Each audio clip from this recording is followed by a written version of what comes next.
Shalom, all praise to Yahweh Bashim Yahushua, the blind to the apostles of GMS. This is Amna Allah coming at you another video. And in this video, I want to be focusing on the book of Acts chapter 17, verse 26. This is a continuation of the Apostle Paul and the poets. This is Apostle Paul speaking to the Epicureans and the Stoics on Mars Hill, also known as Areos Pagos or Ares Rock. So this is verse 26, and he's primarily dealing with the Stoics. So let's deal with the history, the significance, the historical significance behind this verse. Acts chapter 17, verse 26. And have made of one blood all nations of men, for to dwell on the face of the earth, and have determined the times before appointed, and the bounds of their habitation. First it says, and have made of one blood all nations of men, for to dwell on the face of the earth. For to dwell on all the face of the earth. Let's deal with that. This is the book of Acts chapter 6. This is the book of 2nd Ezra chapter 6 verse 54. This is the Apocrypha.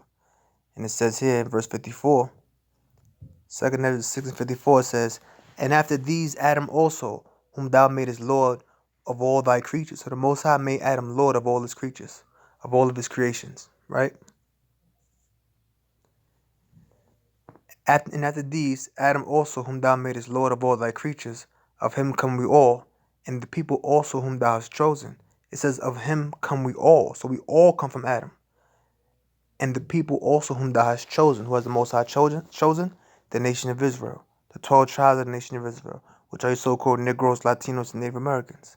So, and after these, Adam also whom thou madest Lord of all thy creatures, of him come we all, and the people also whom thou hast chosen. So the people that the Most High has chosen have all come from Adam. So let's go back to the book of Acts chapter 17, verse 26.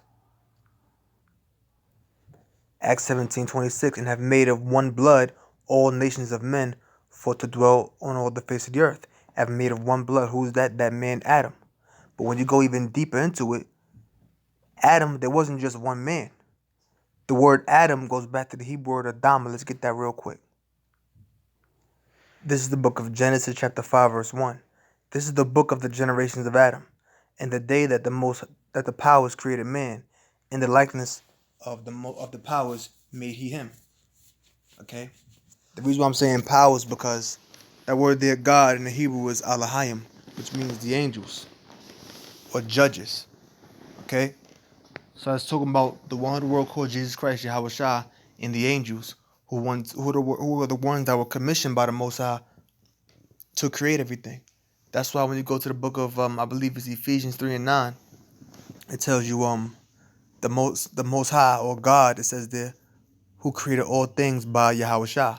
But it says Jesus Christ, because we know Yahweh is the Most High's real name, and Yahweh Shah is his son's real name in the Hebrew. So it would say the Most High who created all things by Yahweh Shah. So the Most High was the one who created everything, but it was by Yahweh Shah that it happened, because the Most High laid the blueprint. All right? The Most High commissioned Yahweh Shah and the angels to create everything. That's why when you go to the book of Genesis, the first chapter, it says, let us make man in our image. That's talking about Yahweh Shah and the angels speaking amongst themselves. That's why when you go to Genesis 1 and 1, the word there for God, in the beginning, God created the heavens and the earth. That word there for God is Elohim. Allah meaning power. The yum makes it plural. Elohim, the powers, or the angels, or the judges. So let us make man in our image, meaning Yahweh Shah and the angels speaking amongst themselves, saying, let us make man in our image, let's give man order. And what happened when man was created? Genesis 5 and 1. This is the book of the generations of Adam. In the day, let's go to that word generations. Tawadadlath. Thawa-la-da-wath. Okay? Tawaladwath, which says descendants, results, proceedings, generations, genealogies, account of men and their descendants, genealogical list of one's descendants, one's contemporaries, course of history of creation, etc., begetting or account of heaven. So it's talking about descendants or proceedings or generations or genealogies or a genealogical list of one's descendants. So let's go back. It says, this is the book of the generations of Adam, or this is the book of the Tawaladwath of Adam, or this is the book of the genealogies or descendants of Adam. That word there, Adam, let's go there in the Hebrew. Adam. They say it means red, but it doesn't mean red. They're going off. That word there is Adawam. Okay? That's how you say it in the Hebrew. And what it means is of the ground. It don't mean red. Okay, they're going off right there.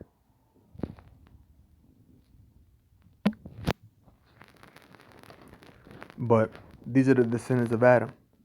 In the day that the powers created man, in the likeness of the powers made he him. Male and female created he them and blessed them and called their name Adam. Right? He blessed them and called their name Adam. What's that word Adam in the Hebrew? Means of the ground. So the males and females that were created, they were called Adam, meaning they were called of the ground because it was out of the ground that man was made. Okay? In the day that they were created. Real quick.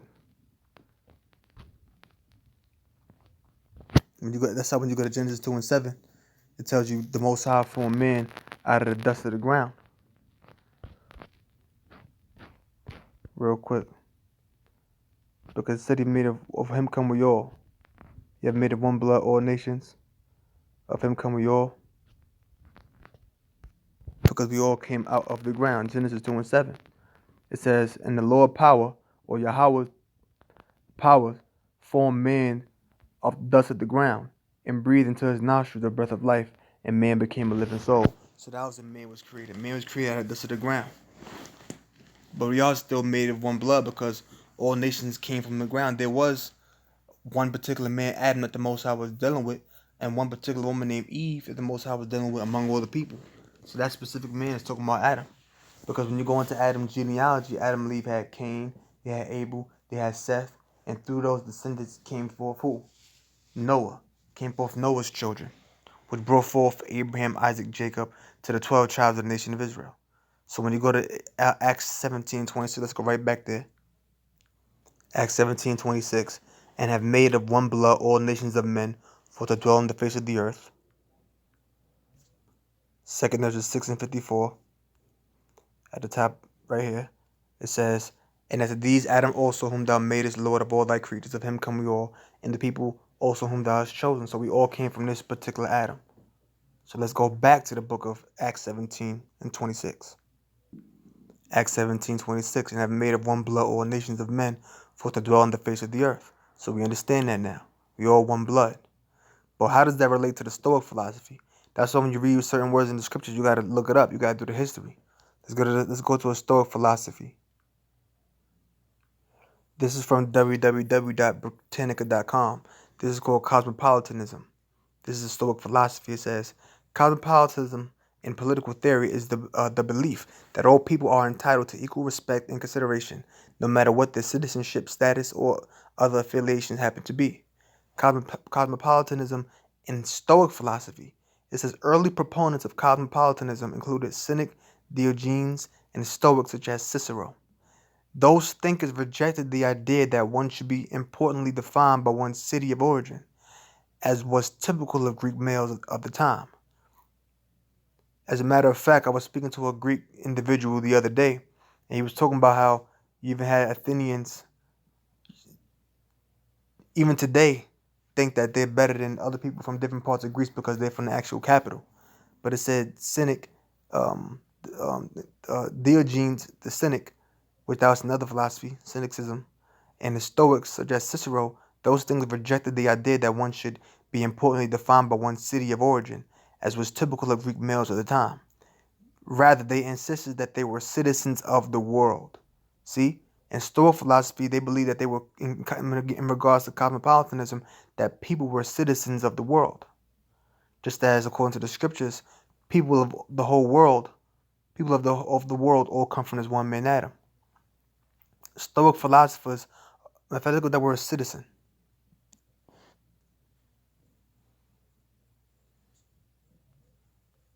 so I can get a good definition out of that.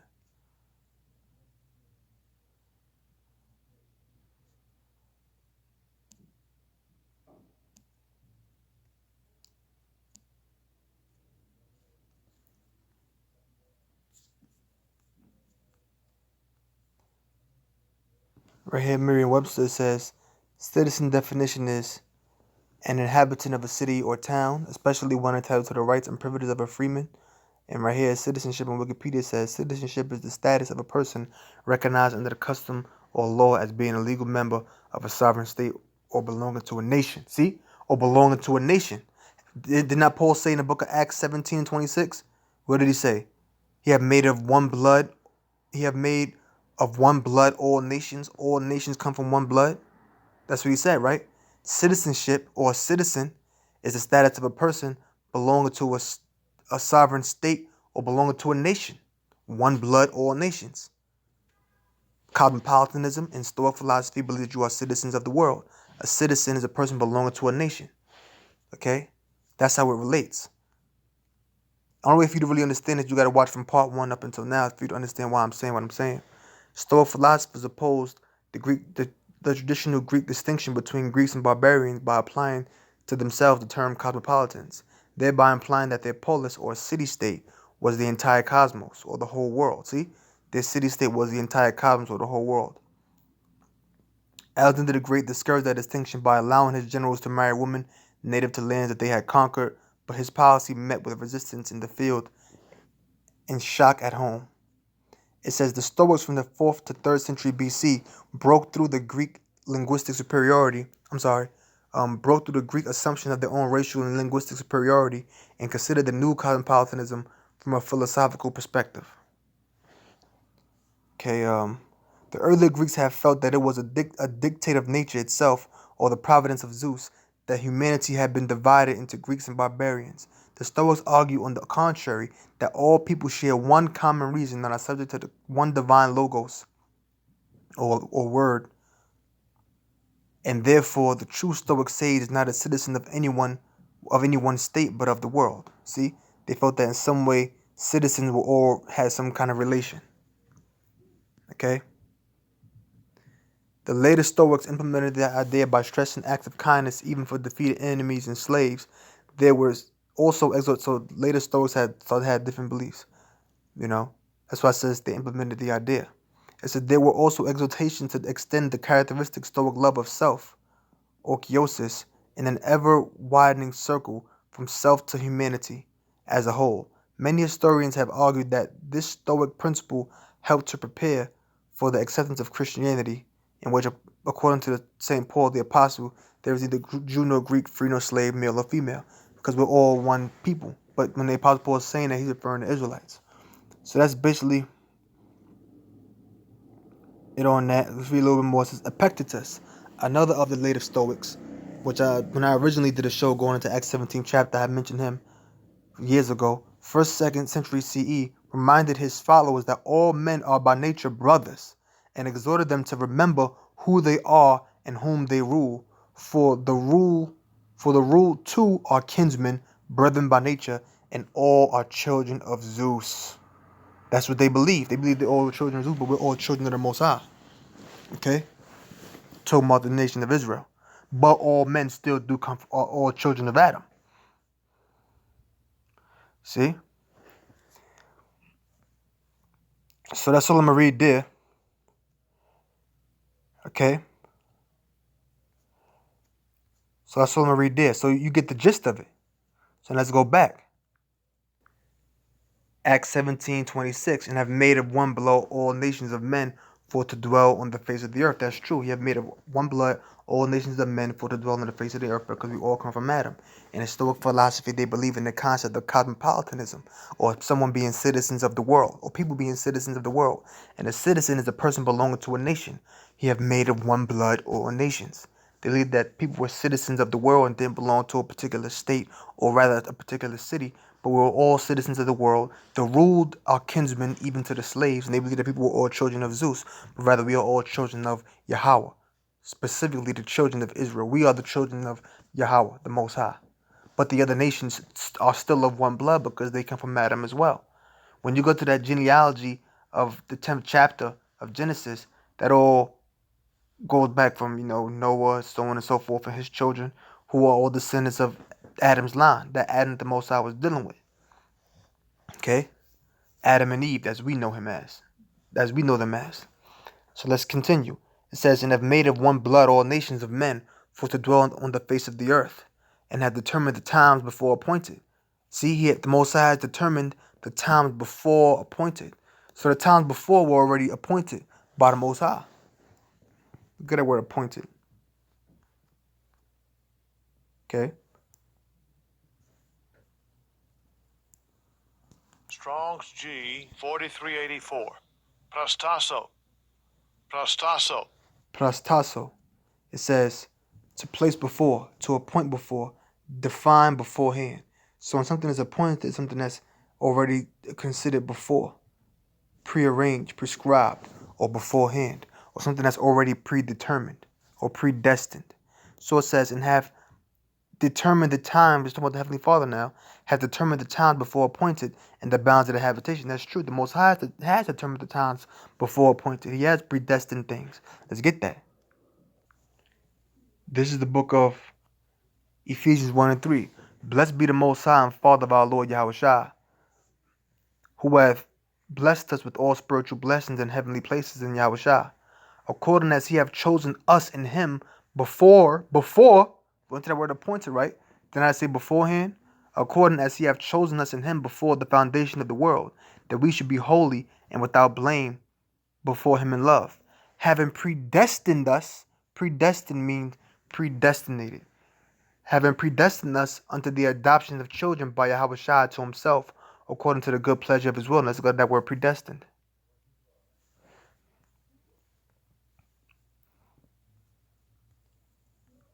Strong's G 4309.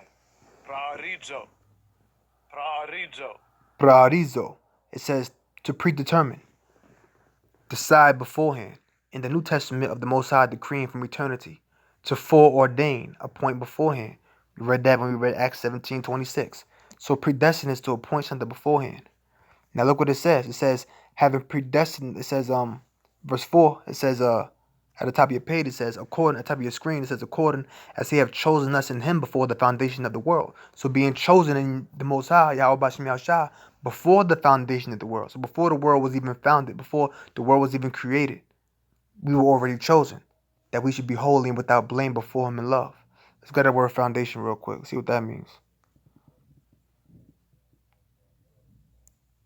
Strong's G 2602. Katabale. Katabale. Katabale. It says a throwing or laying down, the injection or depositing of the virile semen in the womb of the seed of plants and animals, a founding, laying down a foundation. So it's saying before the foundation of the world, before the laying down of the foundation of the world, meaning before the seas, before the earth, before the firmament, before the plants, before light, before all of those things even occurred. Okay, let's go into the next. Let's go to the next verse. Jeremiah chapter 10 verse 23. O Yahweh Bashem Shah, I know that the way of man is not in himself. It is not in man that walketh to direct his steps. So the Most High directs man's steps. It's not us. So everything is already appointed beforehand. He directs us where to go. It's through the Most High's will, not ours. Job 42 and 1. Then Job answered Yahweh Bashem Shah and said, I know that thou canst do everything, and that no thought can be withholden from thee. So nothing can be withholden from the Lord. He knows everything. Everything according to the Most High is already predetermined. It's already appointed beforehand. It's already predestined. He knows everything. No thought can be hidden from him. Okay? If you can't hide any thoughts from him, that means you already know what you're going to think before you think him. Because he's the one that's putting those thoughts in your mind. Let's get scripture on that. Psalms 139 and 1. O Yahweh Bashem Al Shah, thou hast searched me and known me. Thou knowest my down sitting and mine uprising, and understandest my thought afar off. So the Most High knows your down sitting, your uprising, and he understands your thoughts afar off. So he understands all your movements, and he understands your thoughts before you think them, because he's the one putting those thoughts in your mind. Everything is predetermined. Thou compasseth my past, that my path, and my laying down, and my lying down, and are acquainted with all my ways. Acquainted meaning familiar with all my ways. For there is not a word of my tongue, but lo, O Yahweh Bashem Yahshua, thou knowest it altogether. There's not a word in your tongue, but the Most High still knows your words. Because he's the one putting those words in your mouth to speak. He's channeling your brain to make you say certain things. He's controlling that. Okay? Thou hast beset me behind and before, and laid thine hand upon me. Such knowledge is too wonderful for me, It is high, I cannot attain to it. I cannot attain unto it. Whether shall I go to flee from thy spirit, or whether shall I flee from thy presence? Let's get the next scripture. Okay? This is the book of Isaiah 43 and 13. Yea, before the day was, I am he.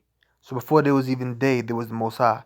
And days signified by what? Seconds, minutes, hours. That means before there was time, there was the Most High. Meaning before there was sun or moon, stars. Before anything, there was the Most High. Yea, before the day was, I am he. And there is none that can deliver out of my hand. I will work, and who shall let it? So the Most High is going to work, and who's going to let it? Meaning who's going to prevent it? Who could prevent the Most High from doing anything? So you can't stop from your destiny. You can't stop from your fate. You can't stop from that which is already determined beforehand. Okay? Everything's predetermined. But how does that relate to the Stoic philosophy? Well, the Stoics believe in a concept called providence. This is www.britannica.com again. It says providence, the quality and divinity on which humankind bases their belief in a benevolent intervention in human affairs and the affairs of the world. The forms that this belief takes differ, depending on the context of the religion and the culture in which they function, which the Bible is not based upon religion, it's based upon laws, statutes, and commandments, prophecies. But let's go see how it relates to the Stoics. Okay? Here it goes. It says etymological history of the term. Okay?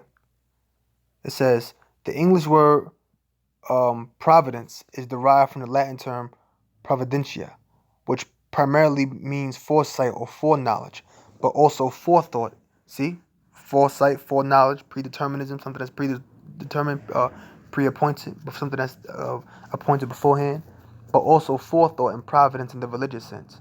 Thus, Cicero was he was a let me get that real quick, a statesman. See, a Roman Marcus Tullius Cicero, Roman statesman, scholar, and writer, which I already went to him before. A Roman statesman, writer, historian. But it says, let's go back. It says Cicero used the phrase "the providence of the gods," Deorum Providentia. The Stoic philosophers thoroughly discussed the significance of the term providence, and some of them wrote treatises on the subject.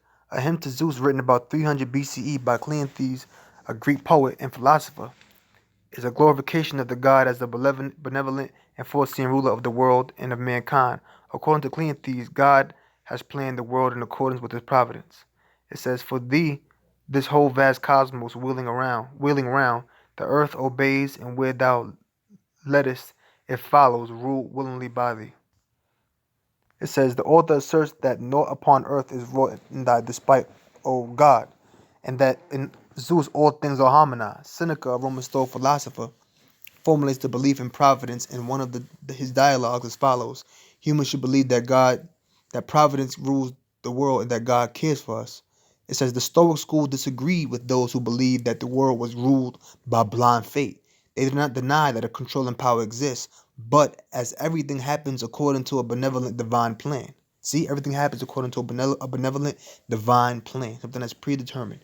A plan is something that you come up with before you actually go forward with the plan. You got to write down a plan first, right? Predetermined, preordained, predestined.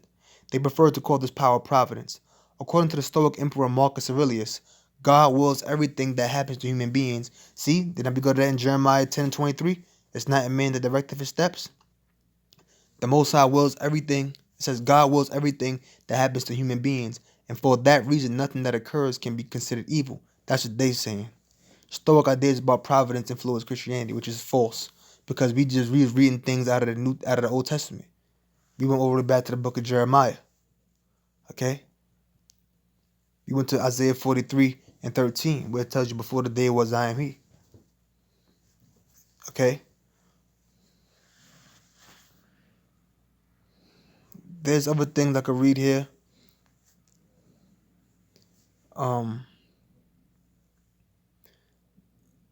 There's other things I could read here, but I don't want the show to go on too long, because it's already been about 25 minutes almost. So that's good there. But let's go on to the next article. This is written by somebody named Keith Seddon, who's a who wrote books about Stoicism. Did the Stoics succeed in showing how people can be morally responsible for some of their actions within the framework of casual determinism? The Stoic teachers exhort their students to pursue. Let me go right down to the point. All right, it says the theory of casual determinism. For the Stoics, hold that all events throughout the course of history are everyone connected to to antecedent events that cause them, and that they in turn are themselves antecedent causes of what must follow after. Got a word antecedent.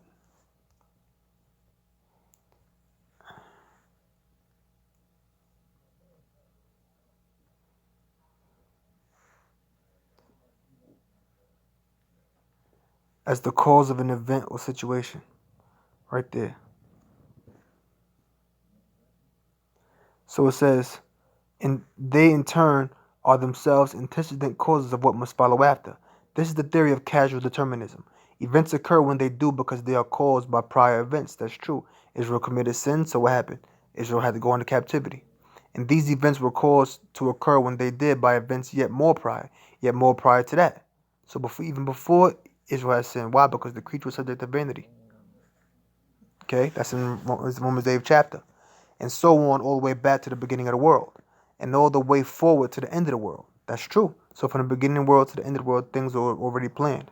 And all the way forward to the end of the world. According to this history, which in our case, the Most High planned things before the foundation of the world. So before the beginning. According to this theory, there never has been and there never will be even a single event that is not caused. Everything is how it is whenever it is how it is because it had been determined to be like that by prior circumstances that cause it. Events on a thread of time are not like beads on a thread. The first bead may be red, the second blue, and the third green, but the blue bead is not. But the blue bead is not blue because the first one is red, and the green bead is not green because the second bead is blue.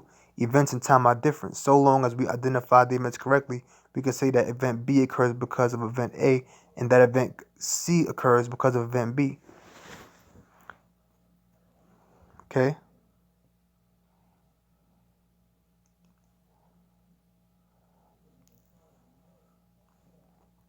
I could read more into it because it mentions Zeno, who's the founder of the Stoic philosophy, right up there, top of your page. But you brothers got the gist of it. So they believed in fate and determinism. I could go a lot deeper into it, but I don't want the show to go on too long. So let me go back to Acts 17 and 26. And one more verse and we're gonna wrap it up. This is Acts 17:26. And have made of one blood all nations of men for to dwell on the face of the earth, and have determined the time before appointed, and the bounds of the bounds of the habitation. So the Most High had determined the bounds of the habitation. How do we know that? Very simple.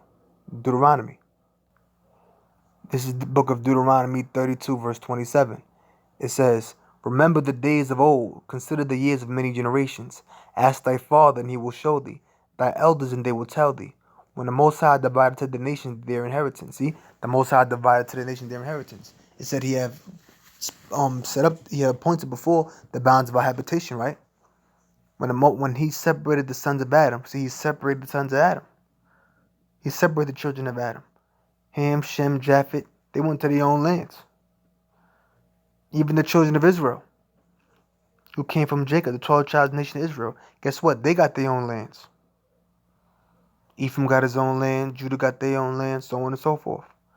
When the Most High divided and the Levites dwelt in the suburbs, when the Most High divided to the nations their inheritance, when he separated the sons of Adam, he set the bounds of the people according to the number of the children of Israel. So the Most High divided all of the nations up, and he set the bounds of the people according to the number of the children of Israel. Okay, y'all gonna go here, y'all gonna go there, y'all gonna go here, but the children of Israel, they're gonna be here.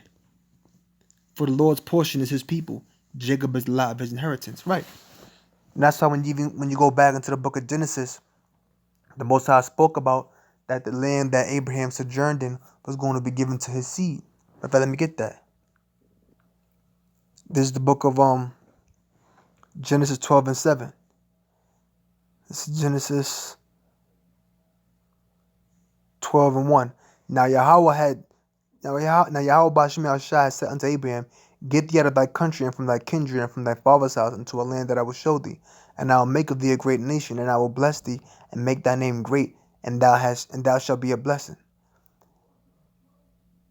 And I will bless them that bless thee, and curse them that curseth thee, and in thee shall all the families of the earth be blessed. So Abram departed, and Yahweh Bashmael Shah had spoken unto him, and Lot went with him, and Abraham was 75 years old when he departed out of Haran.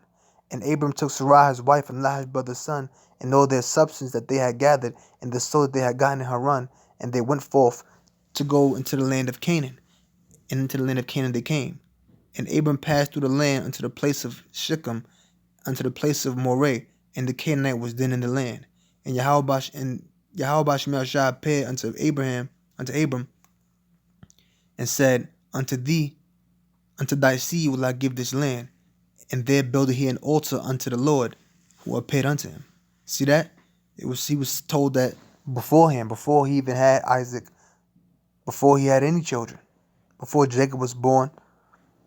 Okay? He was already told this. So it was all predetermined. So with that, I'm going to close. All the brothers learn something. I'm going to say shalom.